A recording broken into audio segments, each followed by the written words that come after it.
이건 Hello and welcome 연출입니다. to CNN News. 절대 Tonight we 실제 bring you the 상황이 latest on 아닙니다. the international summit. 체코 Tensions are 국영방송 high 앵커가 as world 긴급 leaders 검증에 gather. 나섰습니다. Hello and welcome to 프라하 김나지움 학생이 올린 3분 29초 영상 하나가 유럽 전역을 뒤흔들었습니다. 서울 지하철에서 할머니 한 분이 탑승하자 7명의 젊은이가 동시에 일어서는 장면. 500만 뷰를 돌파하며 조작 논란이 폭발했습니다. 하지만 20년 교직 생활을 해온 야나 코바츠 교사는 단언했습니다. 제가 직접 목격했습니다. 11번을 확인했습니다. 이것은 연출이 아닙니다. 일본 교토로 가던 항공편이 기체 결함으로 인천공항에 불시착했습니다. 최악의 수학여행이 될 뻔한 72시간. 공산주의 붕괴를 경험한 베를린 장벽. 세대 교사가 서울 지하철에서 발견한 것은 교과서에도 없는 진짜 시민사회였습니다. 지금부터 게이트 42에서 시작된 기적의 기록을 공개합니다. 영상 시작 전 구독과 좋아요는 큰 힘이 됩니다. 안녕하세요. 저는 체코 프라하 김나지움에서 20년째 역사를 가르치고 있는 야나 코바츠입니다. 2025년 4월 15일, 저는 38명의 학생들과 함께 일본 교토로 향하는 항공편에 탑승했습니다. 5박 6일 일정의 수학여행이었죠. 학생들은 들떠 있었습니다. 교토의 사찰, 오사카의 거리, 도쿄의 아키하바라를 기대했습니다. 특히 영상 동아리 학생 마르틴은 일본 애니메이션 성지 순례를 손꼽아 기다렸습니다. 이륙 후 9시간이 지났을 때였습니다. 기장의 안내방송이 나왔습니다. 승객 여러분, 기체 유압 시스템에 문제가 발생했습니다. 안전을 위해 가장 가까운 공항에 착륙하겠습니다. 학생들이 술렁이기 시작했습니다. 저는 침착함을 유지하려 애썼습니다. 30분 후 비행기가 급선회했습니다. 일본이 아니었습니다. 기장이 다시 방송했습니다. 인천국제공항에 긴급 착륙하겠습니다. 한국이었습니다. 학생들의 얼굴이 굳어졌습니다. 인천공항에 착륙했습니다. 소방차와 구급차가 대기하고 있었습니다. 다행히 아무 일 없이 내렸습니다. 하지만 문제는 그 다음이었습니다. 항공사 직원이 설명했습니다. 기체 점검에 최소 72시간이 필요합니다. 불편을 드려 죄송합니다. 72시간. 3일이었습니다. 학생들이 항의했습니다. 우리 일본 가야 해요. 교토 예약은 어떻게 해요? 저는 학생들을 진정시켰습니다. 하지만 속으로는 절망적이었습니다. 20년 교직 생활 중 최악의 수학여행이 될 것 같았습니다. 게이트 42 대기실에 모였습니다. 항공사 담당자가 왔습니다. 깊이 사과드립니다. 보상 차원에서 서울 시내 호텔 숙박과 관광 프로그램을 제공해드리겠습니다. 학생들은 시큰둥했습니다. 한국은 계획에 없었으니까요. 마르틴이 제게 물었습니다. 선생님, 한국에 뭐가 있어요? 저는 솔직히 잘 몰랐습니다. K-파프, 삼성, 현대 자동차 정도만 알았습니다. 글쎄, 가보면 알겠지. 대충 둘러댔습니다. 동료 교사 페트르가 한숨을 쉬었습니다. 일본 여행이 이렇게 끝나다니. 학생들도 실망한 표정이었습니다. 일부는 울먹이기까지 했습니다. 그때는 몰랐습니다. 이 불시착이 우리 모두의 인생을 바꿀 줄은 말입니다. 게이트 42는 절망이 아니라 기적의 시작점이었습니다. 안녕하세요. 저는 프라하 김나지움 3학년 마르틴 노박입니다. 영상 동아리에서 활동하고 있고 일본 애니메이션을 정말 좋아합니다. 불시착 소식을 듣고 저는 망연자실했습니다. 교토의 후시미 이나리 신사 아키하바라의 애니메이션 샵들 모두 물거품이 되었습니다. 한국이라니. 솔직히 기대가 전혀 없었습니다. 입국 심사를 기다리며 주위를 둘러봤습니다. 그런데 뭔가 이상했습니다. 공항이 엄청나게 컸습니다. 천장이 어마어마하게 높았고 자연광이 쏟아져 들어왔습니다. 프라하 공항보다 훨씬 컸습니다. 아니, 프랑크푸르트 공항보다도 큰 것 같았습니다. 바닥이 거울처럼 반짝였습니다. 청소 직원들이 끊임없이 움직이고 있었습니다. 안내 표지판이 4개 언어로 되어 있었습니다. 한국어, 영어, 중국어, 일본어였습니다. 체코어는 없었지만 영어로 충분히 이해할 수 있었습니다. 로봇 하나가 지나갔습니다. 안내 로봇이었습니다. 친구 얀이 신기해하며 따라갔습니다. 로봇이 영어로 길을 안내했습니다. 터미널 2는 이쪽입니다. 또렷한 발음이었습니다. 입국 심사대를 통과했습니다. 직원이 우리 여권을 보더니 미소를 지었습니다. 체코에서 오셨군요. 환영합니다. 영어가 유창했습니다. 유럽 공항 직원들보다 친절했습니다. 짐을 찾으러 갔습니다. 컨베이어 벨트가 여러 개 돌아가고 있었고 전광판에 항공편 정보가 실시간으로 표시됐습니다. 우리 짐이 나오는 위치까지 정확히 안내돼 있었습니다. 그때였습니다. 한 직원이 우리에게 다가왔습니다. 40대 여성이었는데 놀랍게도 체코어로 말을 걸었습니다. 도움이 필요하신가요? 우리 모두 깜짝 놀랐습니다. 알고 보니 자원봉사자였습니다. 체코에서 유학했던 한국 대학원생이라고 했습니다. 그분이 우리를 도와 짐을 찾고 환전하는 곳까지 안내해줬습니다. 72시간 동안 서울을 즐기세요. 생각보다 볼 게 많을 거예요. 친절하게 웃으며 말했습니다. 공항 밖으로 나왔습니다. 리무진 버스가 우리를 기다리고 있었습니다. 항공사가 제공한 교통편이었습니다. 버스가 깨끗했습니다. 좌석이 넓고 편안했습니다. 버스에 올라 친구들과 이야기를 나눴습니다. 생각보다 괜찮은데? 공항 진짜 크다. 직원들 친절하네. 분위기가 조금씩 풀리기 시작했습니다. 저는 카메라를 꺼냈습니다. 영상 동아리 학생으로서 기록을 남겨야 한다고 생각했습니다. 일본은 아니지만 이것도 나름의 여행이니까요. 창밖 풍경을 찍기 시작했습니다. 버스가 출발했습니다. 인천에서 서울로 가는 고속도로가 펼쳐졌습니다. 도로가 정말 넓었습니다. 6차선, 어떤 구간은 8차선이었습니다. 체코의 고속도로와는 비교가 안 됐습니다. 건물들이 보이기 시작했습니다. 높은 아파트 단지들이 질서정연하게 늘어서 있었습니다. 송도라는 지역이라고 가이드가 설명했습니다. 계획도시라고 했습니다. 가이드가 말했습니다. 서울 인구는 1000만 명입니다. 수도권까지 합치면 2500만 명이죠. 엄청난 숫자였습니다. 체코 전체 인구가 1000만 명인데 말입니다. 친구 루카 씨가 제게 속삭였습니다. 마르틴, 일본보다 나을 수도 있겠는데? 저는 고개를 끄덕였습니다. 예상과 많이 달랐습니다. 나쁘지 않은 방향으로 말이죠. 버스 창밖으로 한국의 풍경이 펼쳐졌습니다. 저는 조용히 관찰했습니다. 역사교사로서 타국의 사회를 보는 것은 언제나 흥미로운 일입니다. 고속도로가 인상적이었습니다. 차선이 명확했고 표지판이 잘 정비되어 있었습니다. 무엇보다 운전자들이 질서를 지켰습니다. 끼어들기나 난폭 운전이 거의 보이지 않았습니다. 프라하에서는 흔한 광경인데 말입니다. 저는 1989년 벨벳 혁명 때 11살이었습니다. 공산주의가 무너지고 민주화가 시작됐죠. 그 후 35년이 지났습니다. 체코는 많이 발전했습니다. 하지만 여전히 부족한 부분이 많습니다. 도로 인프라, 공공시설, 시민의식 같은 것들이죠. 한국은 어땠을까요? 1950년 전쟁을 겪었다고 배웠습니다. 폐허에서 시작했다고 들었습니다. 그런데 지금 제가 보는 모습은 폐허와는 거리가 멀었습니다. 가이드가 설명을 시작했습니다. 한국의 대중교통 시스템을 소개하겠습니다. 그는 교통카드를 보여줬습니다. 이 카드 하나로 지하철, 버스, 택시를 탈 수 있습니다. 환승할 때는 추가 요금이 없습니다. 학생들이 관심을 보였습니다. 정말요? 무료로 환승할 수 있어요? 가이드가 고개를 끄덕였습니다. 30분 내에 환승하면 추가 요금이 없습니다.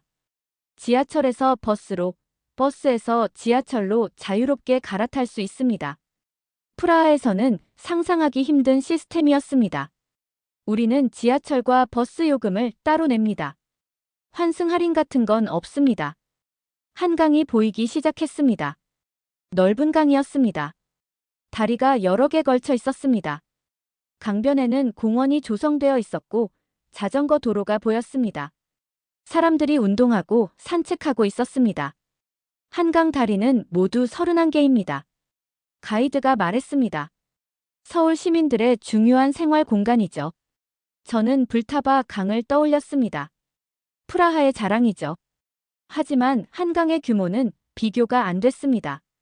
고층 빌딩들이 늘어서기 시작했습니다. 서울 도심에 들어선 것입니다. 건물들이 현대적이었습니다. 유리로 된 외벽, 독특한 디자인들이 눈에 띄었습니다. 동료 교사 페트르가 제게 말했습니다. 생각보다 훨씬 발전했네요. 저도 동의했습니다. 그러게요. 예상과 많이 다르네요. 1시간쯤 달렸을까요? 호텔에 도착했습니다. 명동이라는 지역이었습니다. 번화가라고 했습니다. 호텔 로비가 깨끗하고 현대적이었습니다. 체크인 직원이 영어로 안내했습니다. 친절했습니다. 방 열쇠를 받고 학생들을 각 방으로 안내했습니다. 제 방에 들어가 짐을 풀었습니다. 창문을 열고 밖을 내다봤습니다. 명동 거리가 내려다 보였습니다. 사람들이 분주하게 오가고 있었습니다. 저는 침대에 앉아 오늘을 정리했습니다. 불시착으로 시작된 하루였습니다. 최악이 될 줄 알았는데 의외였습니다. 공항시설, 도로 인프라, 도시 규모 모두 수준급이었습니다. 역사교사로서 질문이 생겼습니다. 어떻게 이렇게 빨리 발전했을까? 전쟁 후 70년 만에 이 정도 수준에 도달한 비결은 뭘까? 체코는 공산주의 붕괴 후 35년이 지났는데 왜 아직도 부족한 걸까? 답을 찾고 싶었습니다. 72시간이 있습니다. 이 도시를 제대로 관찰해보고 싶었습니다. 학생들에게도 좋은 경험이 될 것 같았습니다. 일본은 아니지만 배울 게 있을 것 같았습니다. 다음 날 오전, 우리는 본격적인 서울 탐방에 나섰습니다. 가이드가 제안했습니다. 지하철을 타보는 게 어떨까요? 서울 시민들의 일상을 경험할 수 있습니다. 야나 선생님이 동의했습니다. 우리는 명동역으로 걸어갔습니다. 역 입구가 깨끗했습니다. 안내 표지판이 명확했습니다. 지하로 내려가는 계단도 넓고 잘 정비되어 있었습니다. 편의점에서 교통카드를 샀습니다. 티머니 카드라고 했습니다. 사용법이 간단했습니다. 충전하고 개찰구에 찍으면 됐습니다. 가이드가 설명했습니다. 이 카드로 지하철, 버스 모두 탈 수 있어요. 30분 내 환승은 무료입니다. 개찰구를 통과했습니다. 플랫폼으로 내려가는 에스컬레이터가 있었습니다. 벽면에 광고와 안내문이 붙어 있었는데 정돈되어 있었습니다. 지저분한 느낌이 전혀 없었습니다. 플랫폼에 도착했습니다. 사람들이 줄을 서서 기다리고 있었습니다. 신기한 점이 있었습니다.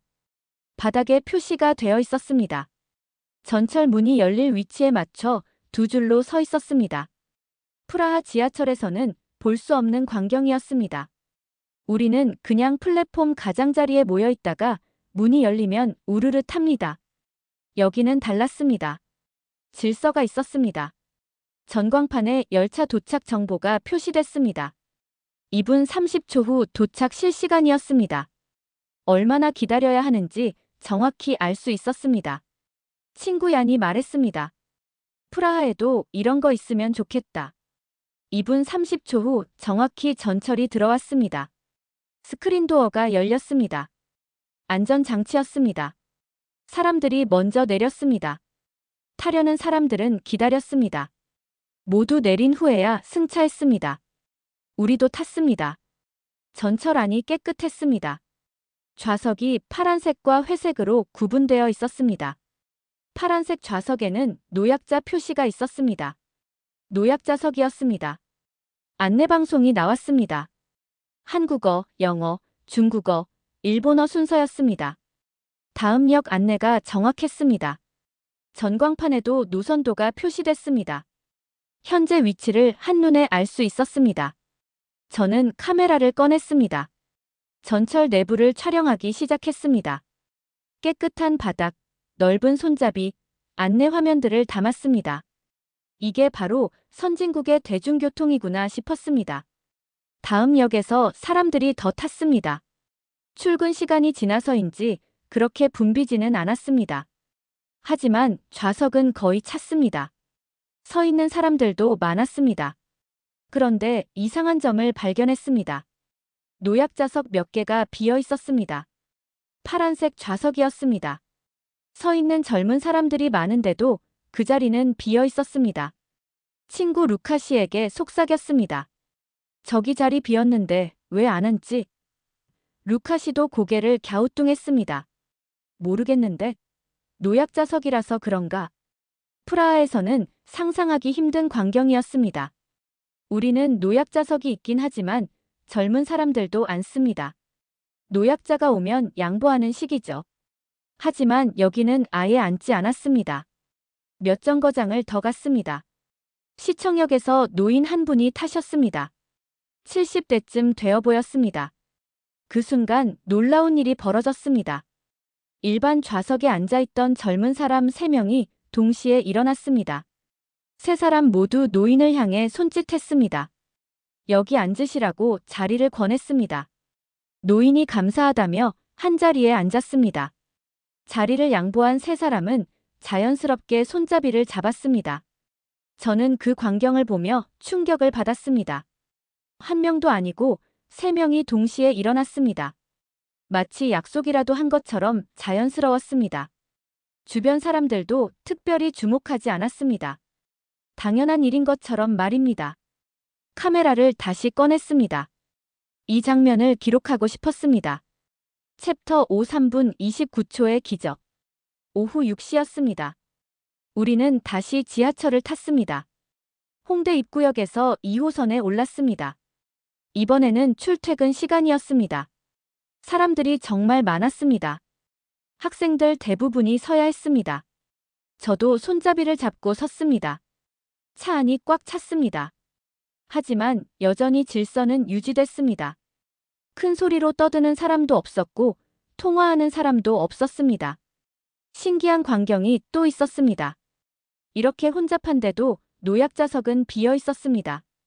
파란색 좌석 6개가 텅 비어 있었습니다. 젊은 사람들은 그 앞에서 서 있었습니다. 아무도 앉지 않았습니다. 저는 20년간 학생들을 가르쳤습니다. 시민의식에 대해 수없이 이야기했습니다. 공공장소에서의 예절, 약자에 대한 배려, 공동체 정신 같은 것들이죠. 하지만 실천은 다른 문제였습니다. 체코에서도 노약자에게 자리를 양보합니다. 하지만 이렇지는 않습니다. 일단 앉고 봅니다. 노약자가 오면 그때 일어나는 시기죠. 여기는 달랐습니다. 아예 앉지 않았습니다. 신촌역에 도착했습니다. 문이 열렸습니다. 할머니 한 분이 타셨습니다. 80세는 넘어 보였습니다. 허리가 굽어 있었고 지팡이를 짚고 계셨습니다. 장바구니를 들고 계셨습니다. 무거워 보였습니다. 그 순간이었습니다. 일어날 수 없는 일이 일어났습니다. 일반 좌석에 앉아있던 사람들이 동시에 일어나기 시작했습니다. 1명, 2명, 3명, 4명, 5명, 6명, 7명. 7명이 동시에 일어났습니다. 20대로 보이는 여성, 30대 남성, 고등학생으로 보이는 남학생, 직장인으로 보이는 여성, 대학생으로 보이는 청년, 중년 남성, 또 다른 여성. 7명 모두가 할머니를 향해 손짓했습니다. 여기 앉으세요. 이쪽으로 오세요. 여러 목소리가 동시에 나왔습니다. 할머니가 놀란 표정으로 주위를 둘러보셨습니다. 그리고 가장 가까운 자리에 앉으셨습니다. 고맙습니다.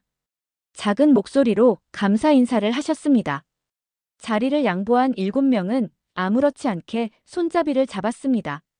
당연한 일을 한 것처럼 자연스러웠습니다. 주변 사람들도 특별히 주목하지 않았습니다.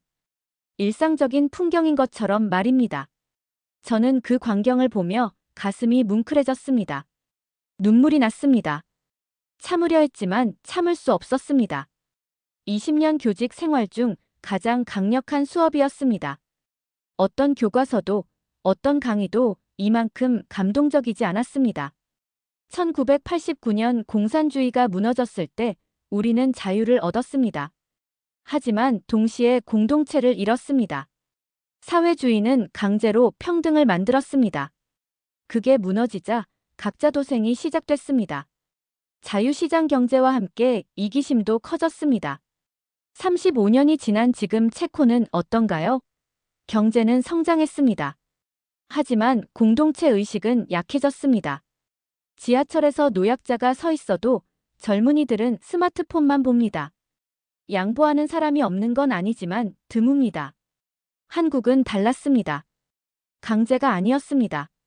자발적이었습니다. 누가 시킨 것도 아닌데 7명이 동시에 일어났습니다. 이게 바로 시민사회구나 싶었습니다. 이게 바로 진짜 선진국이구나 깨달았습니다. 옆에서 마르틴이 카메라를 들고 있었습니다. 할머니가 앉으신 후의 모습을 촬영하고 있었습니다. 저는 마르틴에게 말했습니다. 이 장면 처음부터 찍었니? 마르틴이 고개를 끄덕였습니다. 네, 다 찍었어요. 잘했어. 이건 기록해야 해. 사람들이 믿지 않을 거야. 제 목소리가 떨렸습니다. 마르틴도 감동한 표정이었습니다. 선생님, 저도 처음 봤어요. 이런 거. 다음 역에 도착했습니다. 또 한 분의 노인이 타셨습니다. 이번에는 할아버지였습니다. 그리고 똑같은 일이 벌어졌습니다. 5명이 동시에 일어났습니다. 저는 확신했습니다. 이건 우연이 아니라 문화라고. 호텔로 돌아온 저녁, 학생 12명이 모였습니다. 친구 얀이 말했습니다. 7명이 동시에 일어나다니. 연출 아닐까? 저는 촬영한 영상을 다시 봤습니다. 3분 29초. 자연스러웠지만 너무 완벽했습니다. 확신할 수 없었습니다. 야나 선생님이 제안하셨습니다. 내일 검증해보자. 과학적 방법으로.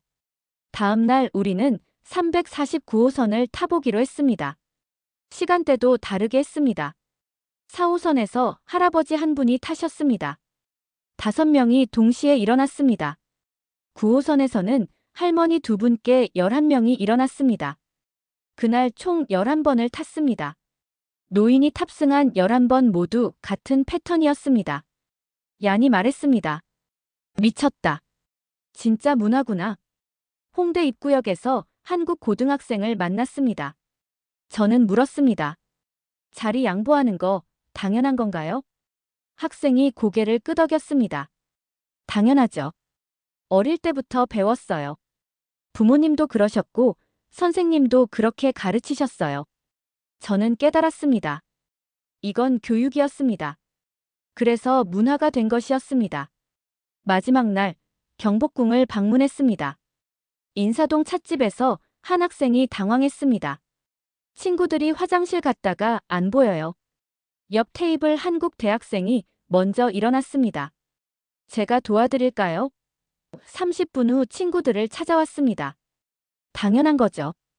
외국에서 오셨는데 도와드려야죠. 점심시간 식당에서 유모차를 끈 가족이 들어왔습니다. 자리가 없었습니다. 창가에 젊은 커플이 일어났습니다. 저희 다 먹었어요. 여기 앉으세요. 남산타워에서 한국 선생님을 만났습니다. 저는 물었습니다. 학생들에게 어떻게 가르치시나요? 선생님이 미소 지었습니다. 특별한 건 없어요. 어른 공경하기, 약자 배려하기. 그런 기본들이요. 어른들이 먼저 실천하는 모습을 보면서 배우는 거죠. 저는 깨달았습니다. 모든 곳이 교실이었습니다. 사회주의는 강제로 평등을 만들었습니다. 한국은 달랐습니다. 자유로우면서도 배려했습니다. 강제가 아니라 문화였습니다. 마르틴. 72시간이 지났습니다. 게이트 42, 절망했던 바로 그곳이었습니다. 하지만 학생들 표정이 달랐습니다. 루카 씨가 말했습니다. 일본보다 여기가 더 좋았어. 프라하에 도착해 집에서 영상을 다시 봤습니다. SNS에 올렸습니다. 서울 지하철 2호선에서 본 3분 29초. 다음 날 조회수가 50만을 넘었습니다. 일주일 후 300만이었습니다. 체코 국영방송에서 인터뷰 요청이 왔습니다. 야나. 한 달 후 교육 저널에 기고했습니다. 사회주의는 강제된 평등이었습니다. 한국은 자발적 배려였습니다. 이게 바로 시민사회입니다. 마르틴의 영상은 500만 뷰를 넘었습니다. 체코 국영방송이 검증했습니다. 연출이 아닙니다. 한국의 실제 문화입니다. 프라하 김나지움 교장이 말했습니다. 교육부에서 모범 사례로 선정했습니다. 학교 복도에 액자가 걸렸습니다. 불시착의 기적 마이너스 게이트 42, 2025년 4월. 마르틴이 물었습니다. 내년에 한국으로 정식 수학여행 가면 어떨까요? 저는 웃었습니다. 좋은 생각이야. 한국은 비행기로 11시간입니다. 하지만 그곳에서 배운 건 평생 남을 것입니다. 3분 29초. 7명이 동시에 일어서는 그 순간. 그게 바로 시민사회의 모습입니다. 불시착이 선물이 된 체코 학생들의 72시간. 게이트 42에서 시작된 기적 이야기는 여기까지입니다. 오늘 이야기가 마음에 드셨다면 구독과 좋아요로 응원해주세요. 시청해주셔서 감사합니다.